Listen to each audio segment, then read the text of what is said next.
National desk. আইন না মানলে বেসরকারি বিশ্ববিদ্যালয়গুলোর বিরুদ্ধে আইনগত ব্যবস্থা নেওয়া হবে বলে জানিয়েছেন শিক্ষামন্ত্রী নুরুল ইসলাম নাহিদ। বেঁধে দেওয়া সময়ের মধ্যে বেসরকারি বিশ্ববিদ্যালয় আইন 2010-এর শর্ত পূরণে ব্যর্থ বিশ্ববিদ্যালয়ের বিরুদ্ধে ব্যবস্থা নেওয়া হবে বলেও জানান তিনি।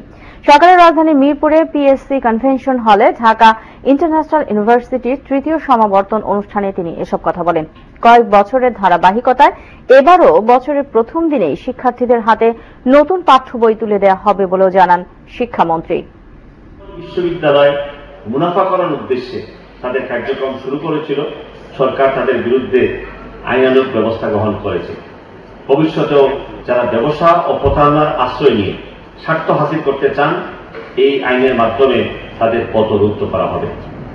আমরা আশা করি বেসরকারি বিশ্ববিদ্যালয়ের উন্নয়ন ও সফলতা নিশ্চিত করার স্বার্থে সংশ্লিষ্ট সকলেই এই আইন মেনে চলবেন।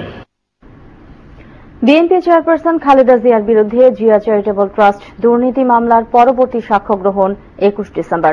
দুপুরে শুনানি শেষে এদিন ধার্য করেন